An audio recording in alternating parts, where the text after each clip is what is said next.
भाग 13. बोगद्याच्या दुसऱ्या टोकाला अभय उभा होता. त्याच्या चेहऱ्यावर नेहमीसारखं शांत हास्य होतं, पण आज त्या हास्यामागे काहीतरी वेगळं लपलं होतं. आर्यन त्याच्याकडे पाहतच राहिला.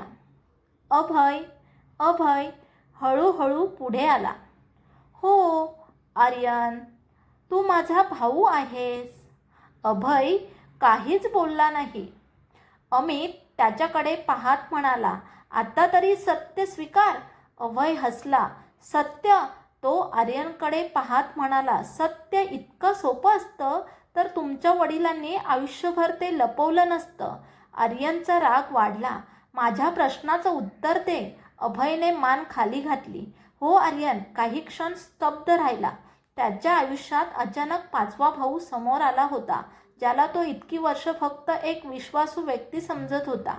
अन्वी आर्यनजवळ आली. आर्यन त्याने तिच्याकडे पाहिलं. अन्वीच्या डोळ्यात काळजी होती.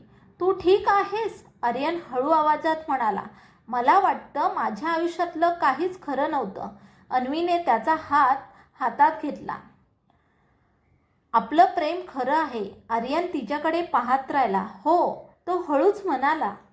फक्त तुझ्यावरचा विश्वास मला अजूनही तसाच आहे. अभय हे ऐकत होता. त्याच्या चेहऱ्यावर एक क्षण दुःख उमटलं, पण त्याने ते लगेच लपवलं. मृणाल पुढे आली.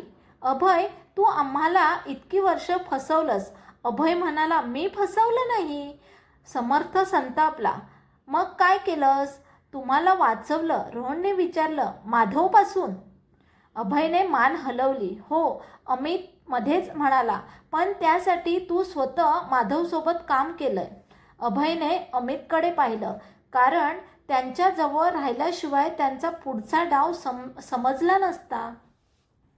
आर्यन म्हणाला, मग माझ्या वडिलांच्या मृत्यूबद्दल तुला काय माहिती आहे? अभय शांत झाला. सगळं. आर्यनचा आवाज कठोर झाला. मग मला सांग. अभयने एक खोल श्वास घेतला. तुझ्या वडिलांना माधवचा धोका खूप आधी समजला होता. मग त्यांनी पोलिसांकडे का नाही गेले? कारण माधव एकटा नव्हता. कोण होतं त्यांच्यासोबत? अभय म्हणाला, तुमच्या कुटुंबातील एक व्यक्ती. सगळे एकमेकांकडे पाहू लागले. अन्वीने विचारलं, कोण? अभयने उत्तर देण्याआधीच दिवे बंद झाले. पूर्ण अंधार झाला. मृणाल ओरडली, कोणी दिवे बंद केले? अमितने सांगितलं, सगळं जागेवरच राहा. काही क्षणांनी कुठेतरी धातूचा आवाज झाला. क्लिक. अभयने ओरडून सांगितलं, सगळे खाली वाका. गोळी भिंतीवर आदळली. धाड. आर्यनने अन्वीला आपल्या मागे घेतलं. तू ठीक आहेस? हो.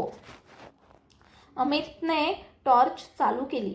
समोरची खोली रिकामी होती, पण जमिनीवर एकच कागद पडलेला होता. आर्यनने तो उचलला. त्यावर फक्त एक वाक्य लिहिलं होतं, तुम्ही सत्याच्या जितके जवळ जाल तितके तुमच्या प्रेमापासून दूर जाल. अन्वीने कागद पाहिला. हे कोणी लिहिलं असेल? अभय म्हणाला, माधव. आर्यनने विचारलं, तो आपल्याला घाबरतोय? अभयने मान हलवली. नाही. मग तो इशारा देतोय. अचानक अन्वीच्या फोनवर एक मेसेज आला. तिने स्क्रीन पाहिली. तिच्या चेहऱ्यावरचा रंग उडाला. आर्यनने विचारलं, काय झालं? अन्वीने फोन त्याच्याकडे दिला. मेसेजमध्ये लिहिलं होतं, आर्यनला वाचवायचं असेल तर तुझ्या आईकडे असलेलं पत्र घेऊन ये. आर्यनने विचारलं, तुझ्या आईकडे पत्र? अन्वीने मान हलवली. मला माहिती नाही. अभयने लगेच विचारलं, तुझ्या आईचं नाव?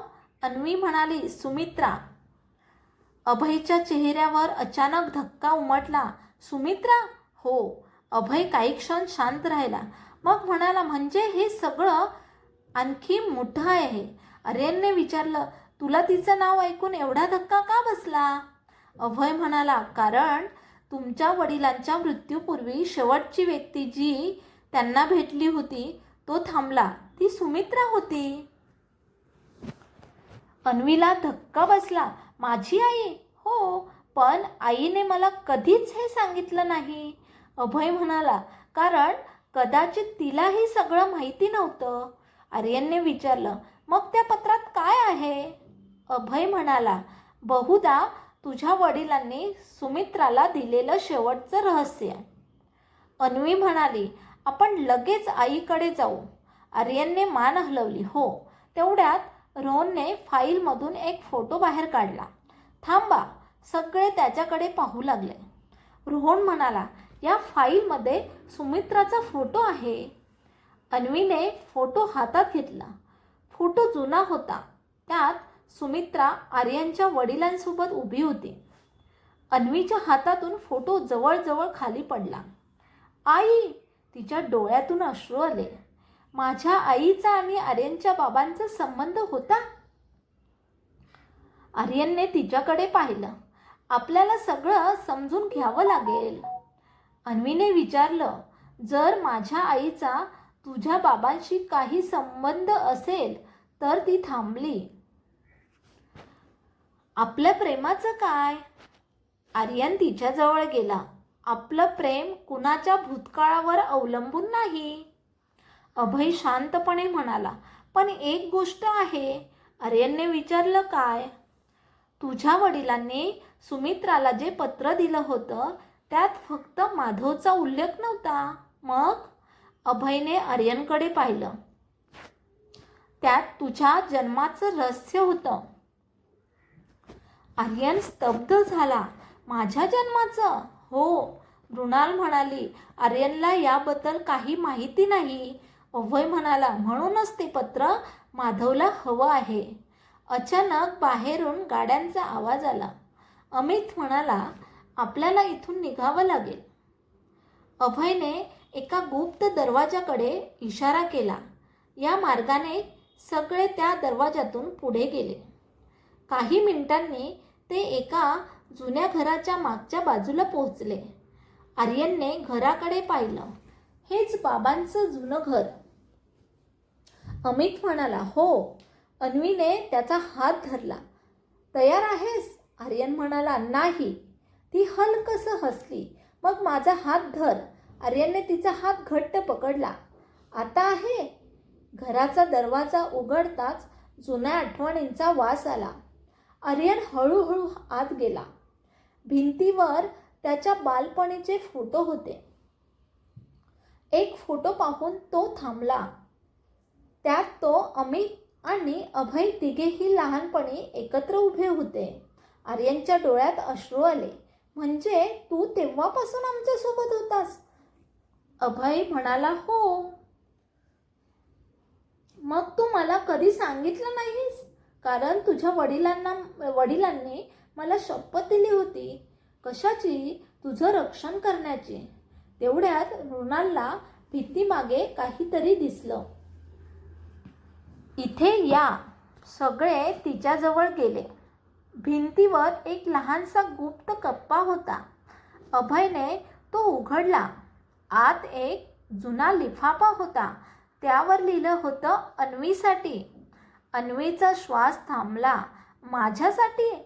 आर्यनने तिच्याकडे पाहिलं. उघड. अन्वीने थरथरत्या हाताने लिफाफा उघडला. आत पत्र होतं. पहिल्या ओळीत लिहिलं होतं, माझ्या मुली. अन्वीच्या डोळ्यातून अश्रू वाहू लागले. ती पुढे वाचू लागली. जर हे पत्र तुझ्या हातात आलं असेल तर आर्यन तुझ्यासोबत असेल. आर्यन स्तब्ध झाला. पत्रात पुढे लिहिलं होतं, तुमच्या दोघांच्या प्रेमावर कुणाचाही अधिकार नाही, पण तुमच्या प्रेमामुळे एक मोठं सत्य बाहेर येईल.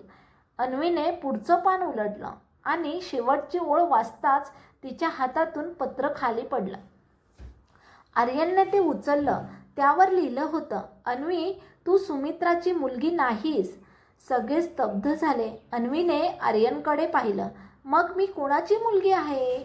आर्यनच्या हातातलं पत्र थरथरत होतं आणि पत्राच्या शेवटी एकच नाव होतं, मृणालची आई. मृणालच्या चेहऱ्यावर भीती उमटली. हे शक्य नाही. अन्वीने तिच्याकडे पाहिलं. म्हणजे मृणाल काही बोलण्याआधी बाहेरून आवाज आला. हो अन्वी, तू कोण आहेस हे मी तुला सांगू शकतो. सगळे दचकून मागे वळले. दारात एक व्यक्ती उभी होती. माधव. घराच्या दारात माधव उभा होता. त्याच्या चेहऱ्यावर नेहमीसारखं शांत हास्य होतं, पण त्याच्या डोळ्यात एक वेगळीच चमक होती. अन्वी त्याच्याकडे पाहत होती. तिच्या हातात अजूनही ते पत्र होतं. तुम्हाला माझ्याबद्दल काय माहिती आहे? माधव हळूहळू आत आला. तुला जे सांगितलं गेलंय त्यापेक्षा कितीतरी मोठं सत्य तुझ्या आयुष्याच्या मागे आहे. आर्यन लगेच अन्वीसमोर उभा राहिला. तिच्यापासून दूर राहा. माधव हसला.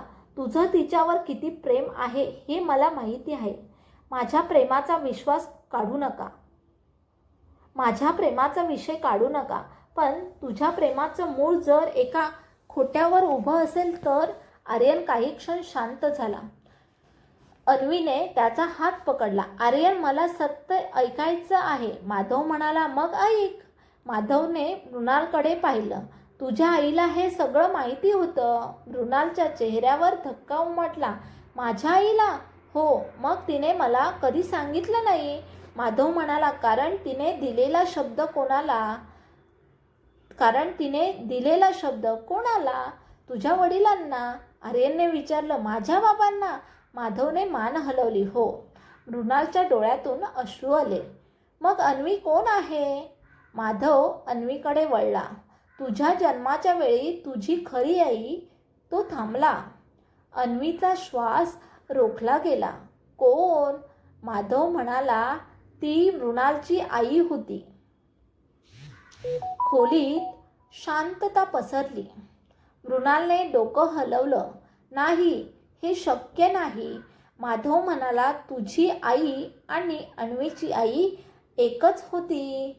पण अन्वी माझ्यापेक्षा लहान आहे. हो. मग ती माझी. मृणालचा आवाज थरथरला. माधव म्हणाला. बहीण. अन्वीच्या डोळ्यातून अश्रू वाहू लागले. तिने मृणालकडे पाहिलं. मृणालही तिच्याकडे पाहत होती. दोघींनाही विश्वास बसत नव्हता. अन्वी हळू आवाजात म्हणाली. म्हणजे तू माझी बहीण आहेस? मृणाल काही बोलू शकली नाही. ती अन्वीजवळ गेली. तिने तिचा हात धरला. मला माफ कर. अन्वी रडत म्हणाली. तुझी काय चूक आहे? मृणालने तिला मिठी मारली. दोघींच्या डोळ्यात अश्रू होते. आर्यन मात्र शांत उभा होता. त्याच्या मनात एकच प्रश्न होता. मग माझ्या आणि अन्वीच्या प्रेमाचं काय? माधव त्याच्याकडे पाहत राहिला. हेच तर मला तुला सांगायचं आहे. आर्यन म्हणाला. काय? माधव म्हणाला. तुमचं रक्ताचं नातं नाही. आर्यनच्या चेहऱ्यावर हलका दिलासा उमटला. माधव पुढे म्हणाला. पण तुमच्या दोन्ही कुटुंबाचा संबंध खूप जुना आहे. अन्वीने विचारलं. मग आईने मला माझ्या बहिणीपासून का दूर ठेवलं?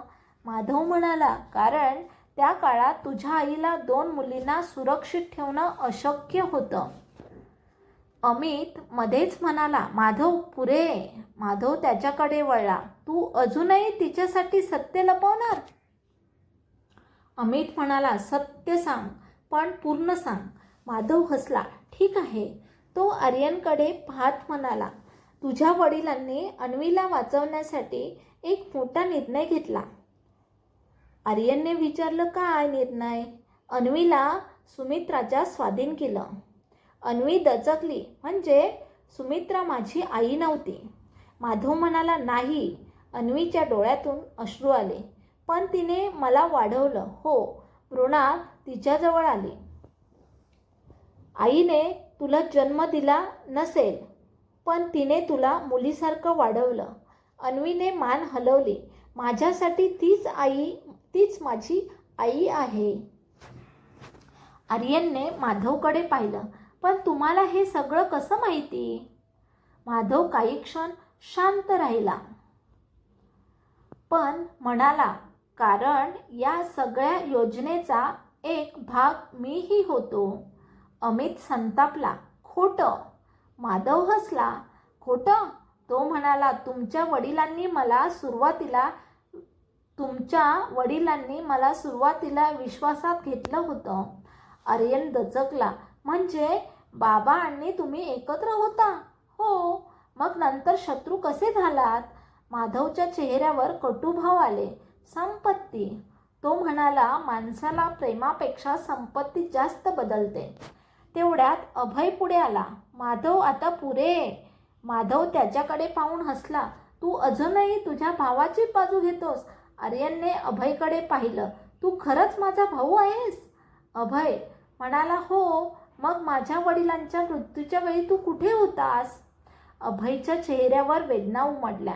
मी तिथेच होतो. आर्यनचा श्वास थांबला. काय? मी सगळं पाहिलं. मग त्यांना वाचवलं का नाहीस? अभयच्या डोळ्यातून अश्रू आले. कारण मला बंदुकीच्या धाकाने बांधून ठेवलं होतं. माधवने हसत त्याच्याकडे पाहिलं. तो खोटं बोलतोय. अभय ओरडला. माधव. अचानक बाहेर सायरनचा आवाज आला. सगळे दचकले. पोलिसांच्या गाड्या घराभोवती थांबल्या. माधव खिडकीतून बाहेर पाहत हसला. अखेर ते आले. आर्यनने विचारलं, तू पोलिसांना बोलावलं? माधव म्हणाला, नाही. मग? माधवने अन्वीकडे पाहिलं. तुझ्या आईने? अन्वी दचकली. आईने? माधव म्हणाला, सुमित्राला सगळं माहिती होतं. अन्वीने फोन काढला. त्यावर आईचा कॉल येत होता. तिने कॉल उचलला. आई. पलीकडून सुमित्राचा थरथरता आवाज आला. अन्वी, कुणावरही विश्वास ठेवू नकोस. आई म्हणाली. सत्य कळलं. काही क्षण शांतता. मग सुमित्रा म्हणाली, तुला अजून अर्धसत्य कळलं आहे. अन्वीच्या डोळ्यात भीती आली. मग बाकीचं काय? सुमित्रा म्हणाली, तुझ्या जन्मदात्या आईचा मृत्यू. ती थांबली. अपघातात झाला. तुझ्या जन्मदात्या आईचा मृत्यू. ती थांबली. अपघातात झाला नव्हता. अन्वीच्या हातातून फोन जवळजवळ सुटला.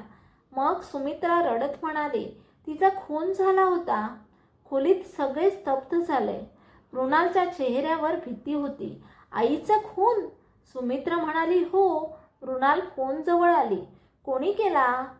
पलीकडे शांतता. मग सुमित्रा म्हणाली, ज्याच्यावर तुम्ही अजूनही विश्वास ठेवता. मृणालचा आवाज थरथरला. कोण? सुमित्राने उत्तर दिलं नाही. फोन कट झाला. आर्यनने अन्वीकडे पाहिलं. आपल्याला सुमित्राकडे जावं लागेल. अमित म्हणाला, हो. पण माधव अचानक हसला. तुम्ही उशीर केलात. आर्यनने त्याच्याकडे पाहिलं. काय म्हणतोयस? माधव म्हणाला, सुमित्रा आता सुरक्षित नाही. सगळे बाहेर धावले. पोलिसांनी माधवला ताब्यात घेतलं. पण आर्यनच्या मनात आता माधवपेक्षा एकच प्रश्न होता. सुमित्राला कोण मारणार होतं? गाडी वेगाने तिच्या घराकडे निघाली. अन्वी सतत आईला फोन करत होती, पण फोन बंद होता. आई फोन का उचलत नाही? आर्यनने तिचा हात धरला. आपण पोचतो. काही वेळाने गाडी सुमित्राच्या घरासमोर थांबली. दार उघडं होतं. घरात पूर्ण शांतता होती. अन्वी धावत आत गेली. आई. उत्तर नाही. ती एका खोलीत गेली. टेबलावर एक पत्र होतं. त्यावर लिहिलं होतं, अन्वी आणि आर्यनसाठी. आर्यनने पत्र उघडलं. पहिल्याच ओळीत लिहिलं होतं, तुम्ही दोघांनी एकमेकांवरचं प्रेम कधीही सोडू नका. अन्वी रडू लागली. पण पुढची ओळ वाचताच आर्यनच्या चेहऱ्यावर धक्का उमटला. कारण तुमचं प्रेम त्या व्यक्तीचा पर्दाफाश करणार आहे, ज्याने तुमच्या दोन्ही कुटुंबाचा नाश केला. आणि पत्राच्या शेवटी एक नाव लिहिलं होतं, विनायक. आर्यनने डोळे वर केले. विनायक? अमितच्या चेहऱ्यावरही धक्का होता. मृणाल म्हणाली, पण तो तर माधवचा माणूस होता. अभय शांतपणे म्हणाला, हो. तो थांबला. पण आपल्याला अजून एक गोष्ट माहिती नाही. आर्यनने विचारलं, काय? अभय म्हणाला, विनायक फक्त माधवचा माणूस नव्हता. तो काही क्षण शांत राहिला. तो आपल्या वडिलांचा सर्वात विश्वासू मित्र होता. पुढचा भाग पाहण्यासाठी चॅनलला लाईक करा आणि सबस्क्राईब करा. धन्यवाद.